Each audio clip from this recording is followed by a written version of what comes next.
Il vice premier Salvini e il governatore del Veneto Zaia salgono sul pullman. La gita è breve perché il tratto inaugurato della Pedemontana è lungo in tutto 7 chilometri, dalla Val d'Astico verso Breganze, saltando 2 ville. Comunque piuttosto complessa come opere, con ponti, gallerie, passaggi in trincea. Solo questa parte è costata 120 milioni di euro, il taglio del nastro e quindi l'occasione per sottolineare alcuni interessi molto forti della trazione leghista del governo su temi cari al territorio, agli imprenditori e in generale al nord.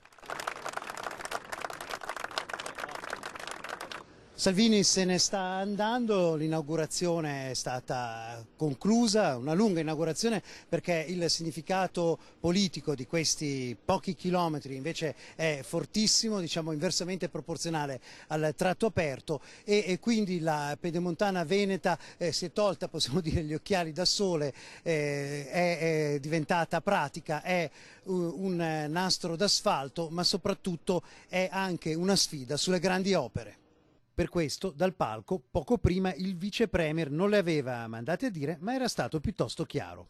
Oggi questa opera ci dice che l'Italia non merita una crescita dello 0, se abbiamo coraggio noi torniamo a essere la prima potenza economica d'Europa. Non abbiamo niente, bisogna avere coraggio. E, come se non bastasse, il vice premier, in una tensostruttura gremita all'inverosimile di amministratori locali, ha rincarato la dose, con i ministri 5 Stelle assenti ma ben presenti nei suoi pensieri. Oggi qua è presente l'Italia del sì.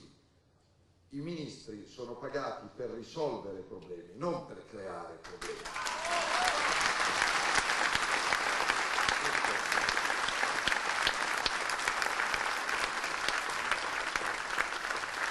Penso che dipingerci come dei devastatori, dipingerci come quelli che nottetempo nascondono rifiuti, dipingerci come coloro che non hanno dialogo con il territorio, non se ne preoccupano dell'ambiente è grave. Nel corso della giornata il continuo rimpallo di complimenti con il governatore Zaia ha voluto dare all'esterno un messaggio di unione, oltre che togliersi qualche sassolino dalle scarpe. Ma per ben 45 minuti dentro al casello Zaia e Salvini hanno parlato fitto fitto, una sorta di vertice in un momento molto delicato per il futuro del governo e del paese e soprattutto fuori da orecchie indiscrete. Ma cosa si è detto 3 quarti d'ora con Salvini? Beh, abbiamo parlato del tempo.